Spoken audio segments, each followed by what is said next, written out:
Hello and welcome to my YouTube channel GS with Sonti. Friends, आज हम जानेंगे जालियांवाला बाग हत्याकांड के बारे में। यह टॉपिक हमारे जानकारी के साथ साथ सभी गवर्नमेंट जॉब के लिए, एग्जामिनेशंस के लिए बहुत ही इम्पोर्टेंट टॉपिक है।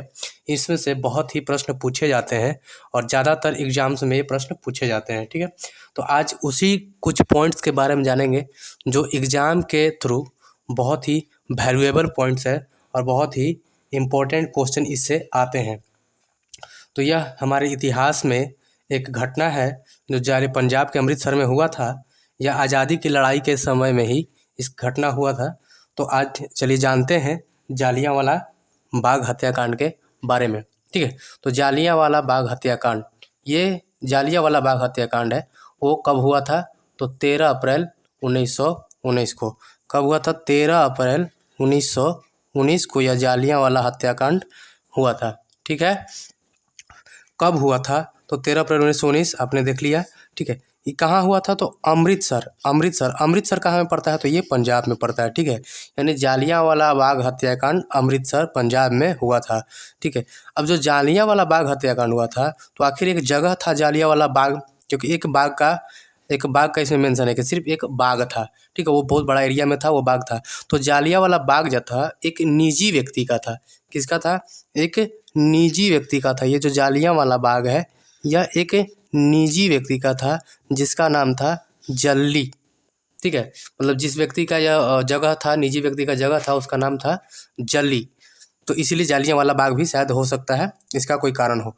ठीक है, तत्कालिक वायसराय है ना, तत्कालिक वायसराय यानी उस समय जब यह हत्याकांड हुआ था उस समय भारत पर अंग्रेज़ों का शासन था और अंग्रेज़ों के ही अधिकारी हुआ करते थे। तो उसी तरीके से उस समय एक वायसराय हुआ करता था। जो उस समय का वायसराय था, तत्कालिक वायसराय कौन था? तो तत्कालिक वायसराय था लॉर्ड चेम्सफोर्ड। कौन था? Lord Chelmsford. ठीक है, यानी तत्कालिक वायसराय लॉर्ड चेम्सफोर्ड, यानी इससे सीधा संबंधित है कि 1919 में लॉर्ड चेम्सफोर्ड वायसराय था। ठीक है, अब जानते हैं कि उसका तत्कालिक कारण क्या था, मतलब ये जालियांवाला बाग हत्याकांड होने का कारण क्या था। तो इसका तत्कालिक कारण था, यानी उस समय का कारण था, पहला था, इसमें दो कारण थे। ठीक है, पहला है रॉलेट एक्ट 1919 और दूसरा था कि एक सैफुद्दीन किचलू थे और एक डॉक्टर सत्यपाल थे। ठीक है, सैफुद्दीन किचलू और डॉक्टर सत्यपाल, इन लोगों को रॉलेट एक्ट के थ्रू ही अंग्रेज़ों ने कैद कर लिया था। ठीक है, तो रॉलेट एक्ट था क्या? रॉलेट एक्ट का विरोध करने के लिए ही जालियांवाला बाग में लोग एकत्रित हुए थे। ठीक है, ये जो रॉलेट एक्ट का विरोध करने के लिए ही जालियांवाला बाग में एकत्रित हुए थे। अब रॉलेट एक्ट का कानून था क्या? इसका क्यों विरोध किया जा रहा था? क्योंकि इसको बिना दलील, बिना वकील और बिना अपील, बिना दलील, बिना वकील और बिना अपील का कानून कहा जाता था। इसमें क्या हो जाता था कि इसमें ब्रिटिश सरकार को यह अधिकार हो गया था, किसको? ब्रिटिश सरकार को यह अधिकार हो गया था कि वह किसी भी भारतीय को, किसको? किसी भी भारतीय को बिना मुकदमा चलाए या शक के आधार पर, ठीक है, बिना मुकदमा चलाए या शक के आधार पर, ठीक है, शक के आधार पर गिरफ्तार कर सके। ठीक है, यानी उसको गिरफ्तार करने का अधिकार हो गया। अगर आप राह चल रहे हैं, मतलब आप मतलब स्वतंत्रता की लड़ाई चल रही है, अगर आप रास्ता चल रहे हैं, अगर अंग्रेज को शक हो जाता है कि ये भी एक मतलब कानून विरोधी है या जो भी, उसको शक अगर जैसे हो गया आपको, तो वो तुरंत आपको बिना मुकदमा, बिना केस, बिना जलील, बिना दलील, बिना वकील आपको जेल में डाल सकता है। यह अधिकार रॉलेट एक्ट कानून के तहत अंग्रेजों को मिल गया था। ठीक है, और पहला कारण तो हो गया रॉलेट एक्ट कानून 1919 जो कि 8 मार्च 1919 को लागू हुआ था।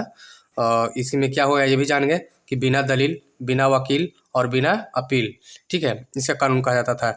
ये एक और इसमें बात है कि ये रॉलेट एक्ट को काला कानून भी कहा जाता था। ठीक है, रॉलेट एक्ट को काला कानून भी कहा जाता था। चलिए अब बताते हैं कि जब ये सभा हो रही थी, ये जालियांवाला बाग में जब यह सभा हो रही थी, तो इसी सभा का, इसमें कुछ नेता लोग भाषण दे रहे थे, कुछ इसी तरह की मीटिंग हो रहा था कि कैसे इन दोनों को छुड़ाया जाए, जैसे सैफुद्दीन किचलू एवं डॉक्टर सत्यपाल जी को कैसे छुड़ाया जाए रॉलेट एक्ट के कानून के विरोध में। मीटिंग चल रही थी, प्रमुख नेता लोग थे, बहुत सारे व्यक्ति वहाँ पर मौजूद थे। वैशाख के समय में हुआ था। ये कब हुआ था? तो ये हुआ था वैशाख के समय, वैशाख के दिनों में ये हो रही थी। तो उस समय एक मेला लगता था, वही मेला में वहाँ पर लोग थे। लेकिन मेले के बहाने ही उस समय भारत में पूरा में कर्फ्यू लगा हुआ था, तो मेले के बहाने ही लोग जलियांवाला बाग में गए थे वहाँ पर मेला घूमने। लेकिन वहाँ पर देखे कि ऐसा ऐसा मीटिंग चल रहा है इस मामले को लेकर, तो सभी भारतवासी उससे खफा थे, इससे रॉलेट एक्ट कानून से खफा थे। तो इसी के विरोध में खड़ा होकर सुनने लगे या विरोध में मीटिंग करने लगे। ठीक है, तो इसी के चलते यह दोनों मतलब जालियांवाला बाग हुआ। तो ये हुआ क्यों था? क्योंकि इस सभा का सूचना, जो ये सभा जालियांवाला बाग में चल रहा था, इस सभा का सूचना ब्रिटिश सरकार को किसने दिया था? जालियांवाला बाग में एक सभा चल रहा है अंग्रेजों के विरुद्ध, इसकी सूचना ब्रिटिश सरकार को किसने दिया था? तो एक भारतीय ही था, नाम था हंसराज। ठीक है, एक भारतीय व्यक्ति ही था जिसका नाम था हंसराज। उसने ही अंग्रेजों को यह सूचित कर दिया कि जालियांवाला बाग में आप लोगों के खिलाफ या अंग्रेजों के खिलाफ एक षड्यंत्र रचा जा रहा है, या जो भी मतलब मीटिंग किया जा रहा है, इस तरीके का वहाँ पर जाकर सूचित कर दिया। ठीक है, किसने किया था? तो हंसराज ने किया था। जालियांवाला बाग हत्याकांड कब हुआ? 13 अप्रैल 1919, अमृतसर, पंजाब। जालियांवाला बाग एक निजी व्यक्ति का था जिसका नाम था जल्ली। तत्कालिक वायसराय लॉर्ड चेम्सफोर्ड। तत्कालिक कारण रॉलेट एक्ट और सैफुद्दीन किचलुई सत्यपाल को छुड़ाना। रॉलेट एक्ट क्या था? तो बिना दलील, बिना वकील, बिना अपील का कानून भी कहा जाता है। इसमें ब्रिटिश सरकार को यह अधिकार हो गया था कि वह किसी भी भारतीय को बिना मुकदमा चलाए या शक के आधार पर गिरफ्तार कर दे सकते हैं। ठीक है, जेल में बंद कर देगा। चलिए, इसको काला कानून यानी रॉलेट एक्ट को काला कानून भी कहा जाता है। ठीक है, इसमें मेंशन कर देते हैं, यहाँ पर लिखा नहीं हुआ है। रॉलेट एक्ट को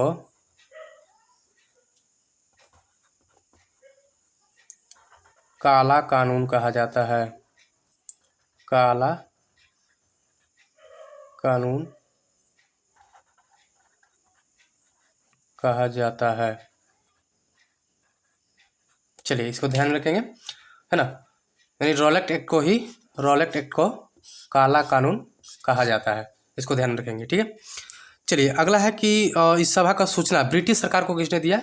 तो ये दिए थे हंसराज ने। ठीक है, अगला है जब इस बात का पता चला तो वहाँ का जिलाधिकारी या वहाँ का अधिकारी आया और इस सभा पर देखा कि यह बात सही है, अंग्रेजों के खिलाफ वहाँ पर मीटिंग चल रही है, तो उसने किसी ने गोली चलाने का आदेश दे दिया। ठीक है, अंग्रेज अधिकारी जो था वो गोली चलाने का निर्णय किया, आदेश दिया। तो आदेश किसने दिया था? गोली चलाने का आदेश दिया था जनरल आर डायर। किसने दिया था? General R Dyer. यानी जालियांवाला बाग हत्याकांड के लिए सबसे प्रमुख जिम्मेदार व्यक्ति था जनरल आर डायर, क्योंकि इसी ने ही गोली चलवाया था। और कितने व्यक्ति मारे गए थे, कितने भारतीय मारे गए थे? तो इसमें आपको लगभग 1600 भारतीय मारे गए थे। 1600 भारतीय मारे गए थे। ठीक है, चलिए आगे देखेंगे। इसमें 1600 भारतीय मारे गए थे। गोली चलाने का आदेश किसने दिया था? General R Dyer. अंग्रेजों द्वारा इस घटना, अब जब ये घटना हो गई तो भारत में इसकी बहुत निंदा हुई। बहुत से इसके लिए मतलब और से मतलब विद्रोह मतलब एक भावना हो गई, एक विद्रोह की भावना उत्पन्न हो गई भारतीयों में अंग्रेजों के खिलाफ। तो इस घटना के जांच के लिए जब सबको अंग्रेज और सभी अंग्रेजों को जो सरकार चला रहे थे उनको पता चला, तो इस घटना के जांच के लिए एक समिति का गठन किया। ठीक है, यानी जालियांवाला बाग हत्याकांड की घटना के जांच के लिए एक समिति का गठन किया जिसका नाम था हंटर आयोग। क्या नाम था? हंटर आयोग या हंटर समिति या हंटर कमीशन कह लीजिए। ठीक है, तो हंटर आयोग या हंटर समिति या हंटर कमीशन, यानी घटना के जांच के लिए हंटर कमेटी का जिसका अध्यक्ष यानी हंटर समिति का अध्यक्ष कौन था? तो ये थे लॉर्ड हंटर। कौन थे? Lord Hunter. ठीक है, यानी हंटर समिति के अध्यक्ष लॉर्ड हंटर। लेकिन अंग्रेजों ने इसमें क्या कह दिया कि इसमें अंग्रेजों ने जनरल आर डायर को अपने जांच समिति में जनरल आर डायर को सही साबित किया। ठीक है, सही साबित किया। इसके खिलाफ में जब अंग्रेजों को भारतीयों को यह पता चला कि नहीं, अंग्रेजों ने अपने समिति के द्वारा इस कांड को सही साबित किया है, तो इन्होंने भारत में ही भारत में ही भारत से ही एक जांच समिति का गठन किया। ठीक है, भारत में भी एक जांच समिति बनाई जिसका नाम था तहकीकात समिति। ठीक है, जिसका नाम क्या था? तहकीकात समिति। ठीक है, जिनके अध्यक्ष यानी तहकीकात समिति के अध्यक्ष कौन थे? तो ये थे मदन मोहन मालवीय। ये जो भारतीय जांच समिति बना गई थी वो किसके द्वारा बनाई गई थी? तो ये कांग्रेस ने बनाई थी। ठीक है, कांग्रेस पार्टी की तरफ से एक जांच समिति बनाई गई थी। तो भारत की तरफ से जांच समिति बनाई थी कांग्रेस ने, और इस समिति का नाम क्या था? तो तहकीकात समिति। तहकीकात समिति। तहकीकात समिति के अध्यक्ष कौन थे? तो मदन मोहन मालवीय। तहकीकात समिति के अध्यक्ष मदन मोहन मालवीय थे। ये वही मदन मोहन मालवीय थे जो भारत छोड़ो आंदोलन को गुप्त रूप से सभी नेताओं को मतलब गिरफ्तार हो जाने के बाद, जैसे महात्मा गांधी, जवाहरलाल नेहरू, इन सभी नेताओं, प्रमुख नेताओं के गिरफ्तार होने के बाद मदन मोहन मालवीय ने ही गुप्त रूप से भारत छोड़ो आंदोलन का नेतृत्व किया था। ठीक है, तो इसीलिए तहकीकात समिति का अध्यक्ष मदन मोहन मालवीय को बनाया गया था। इस घटना से आहत होकर भारतीय नेताओं ने, जब यह घटना घटी, इसके बाद भारतीय प्रमुख नेताओं ने अपने उपाधि, पुरस्कार, सम्मान, ये सब चीज़ वापस कर दिए। क्या उपाधि मिला, जिनको जो उपाधि मिला था वो वापस कर दिए, जिनको जो पुरस्कार मिला था अंग्रेजों द्वारा वो वापस कर दिए, या जो सम्मान मिला था वो सभी को वापस कर दिए। ठीक है, इस घटना से आहत होकर सभी जो थे अपने पुरस्कार, सम्मान, ये सब चीज़ वापस करने लगे। तो सबसे पहले हम बात करेंगे रविंद्रनाथ टैगोर जी के बारे में।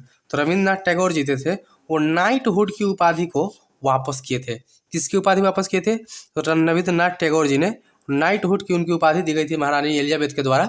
महारानी एलिजाबेथ के द्वारा रविंद्रनाथ टैगोर जी को नाइटहुड की उपाधि दी गई थी, जो उन्होंने वापस कर दिया था इस घटना से आहत होकर। किस घटना से? तो जालियांवाला बाग हत्याकांड की घटना से आहत होकर अंग्रेजों के खिलाफ मतलब ये जाकर उसका सम्मान वापस कर दिए। ठीक है, दूसरे नंबर पर है महात्मा गांधी। महात्मा गांधी, ठीक है, इन्होंने केसर ए हिंद की उपाधि वापस की थी। यह प्रश्न हमेशा पूछा जाता है, ये सब चीज़ें हमेशा पूछी जाती है। ज़्यादातर रविंद्रनाथ टैगोर और महात्मा गांधी के बारे में ही पूछा जाता है कि इन्होंने कौन सी उपाधि लौटाई थी। ठीक है, इन्होंने कौन सी उपाधि लौटाई थी? तो इन्होंने घटना से आहत होकर रविंद्रनाथ टैगोर ने नाइटहुड की उपाधि लौटाई थी और महात्मा गांधी ने केसर ए हिंद की उपाधि लौटाई थी। वहीं हमारे तीसरे थे जमुनालाल बजाज। जमुनालाल बजाज जो थे वो राय बहादुर की उपाधि लौटा दिए थे। ठीक है, राय बहादुर इनको कहकर पुकारा जाता था अंग्रेजों की तरफ से, तो इन्होंने जमुनालाल बजाज ने राय बहादुर की उपाधि वापस कर दी। चौथे थे एवं अंतिम थे शंकर नारायण। शंकर नारायण जो थे वो ब्रिटिश कार्यकारिणी पद पर थे, मतलब ब्रिटिश का ही कर्मचारी थे, मतलब ब्रिटिश के ऑफिस में या कहीं पर एक पद में थे। ठीक है, एक होता है ना जैसे कर्नल पद हो गया, टीचर पद हो गया, ये सब पद होते हैं। इसी तरीके से एक पद पर कार्यरत थे, उसी पद से इन्होंने त्याग पत्र दे दिया था। शंकर नारायण ने किया था, तो शंकर नारायण ने क्या किया था? ब्रिटिश कार्यकारिणी पद से त्याग पत्र दे दिया था। ठीक है, एक बार फिर से रिवाइज कर लेते हैं। चलिए, जालियांवाला बाग हत्याकांड। जालियांवाला बाग हत्याकांड कब हुआ था? तो ये हुआ था 13 अप्रैल 1919 को। कब हुआ था? 13 अप्रैल 1919 को। ठीक है, कहाँ हुआ था? तो अमृतसर, पंजाब में। जालियांवाला बाग जो था वो किसका निजी व्यक्ति का था? तो ये जल्ली का। ठीक है, तत्कालिक वायसराय यानी जालियांवाला बाग हत्याकांड जब हुआ था उस समय वायसराय कौन था? तो लॉर्ड चेम्सफोर्ड था। तत्कालिक कारण, ठीक है, तत्कालिक कारण क्या था? तो रॉलेट एक्ट था और एक था सैफुद्दीन किचलू एवं डॉक्टर सत्यपाल को अंग्रेजों की कैद से छुड़ाना। और रॉलेट एक्ट क्या था? रॉलेट एक्ट में था कि बिना दलील, बिना वकील और बिना अपील का कानून भी कहा जाता है। इसमें ब्रिटिश सरकार को यह अधिकार हो गया था कि वह किसी भी भारतीय को बिना मुकदमा चलाए या शक के आधार पर गिरफ्तार कर सकता है। रॉलेट एक्ट को काला कानून कहा जाता है। रॉलेट एक्ट को काला कानून कहा जाता है। यह प्रश्न भी पूछता है कि काला कानून किसे कहा जाता है? तो रॉलेट एक्ट को कहा जाता है। ठीक है, इस सभा का सूचना, ये भी बहुत ही इंपॉर्टेंट क्वेश्चन है कि इस सभा का सूचना किसने दिया था? तो हंसराज ने। यह बहुत बार पूछा हुआ प्रश्न है। ठीक है, इस सभा का सूचना ब्रिटिश सरकार को किसने दिया था? तो हंस राज ने। गोली चलाने का आदेश किसने दिया था? यानी जो सभा हो रहा था उस पर गोली चलाने का आदेश जनरल आर डायर ने दिया था। ठीक है, जिसमें 1600 भारतीय मारे गए थे। कितने भारतीय मारे गए थे? 1600 भारतीय लगभग मारे गए थे। अंग्रेजों द्वारा इस घटना के जांच के लिए एक समिति का गठन किया गया जिसका नाम था हंटर समिति। ठीक है, क्या था? हंटर समिति। और हंटर समिति का अध्यक्ष कौन था? तो लॉर्ड हंटर। ठीक है, लेकिन भारत की तरफ से भी कांग्रेस ने भी एक जांच समिति बनाई थी इस घटना के लिए, जांच के लिए। और भारत की तरफ से भी कांग्रेस ने भी एक जांच समिति बनाई जिसका नाम था तहकीकात समिति। और तहकीकात समिति के अध्यक्ष कौन थे? तो मदन मोहन मालवीय। ठीक है, इस घटना से आहत होकर भारतीय नेताओं ने अपना उपाधि या पुरस्कार सम्मान वापस कर दिया था। जैसे रविंद्रनाथ टैगोर ने रविंद्रनाथ टैगोर ने महारानी एलिजाबेथ द्वारा दी गई नाइटहुड की उपाधि लौटा दी थी। महात्मा गांधी, केसर-ए-हिंद, जमुनालाल बजाज, राय बहादुर, मतलब जमुनालाल बजाज राय बहादुर की उपाधि वापस कर दिए थे। शंकर नारायण, जो कि ब्रिटिश शासनकाल में ब्रिटिश के ही ऑफिस में कहीं एक जगह पर पद में वहाँ से वहाँ काम करते थे, लेकिन वो पद से अपना त्याग पत्र दे दिए थे। तो ये थे जालियांवाला बाग हत्याकांड के कुछ इम्पोर्टेंट पॉइंट जो एग्जाम के लिए बहुत ही ज़्यादा वैल्यूएबल हो सकता है। इसमें से सबसे इम्पोर्टेंट पॉइंट कब हुआ था, तत्कालिक कारण और तत्कालिक वायसराय, और उसके बाद ये काला कानून, रॉलेट एक्ट को क्या कहा जाता है? काला कानून। This is very important. और इस सभा का ये सूचना किसने दिया था? गोली किसने चलाया था? ये हंटर समिति का अध्यक्ष कौन था?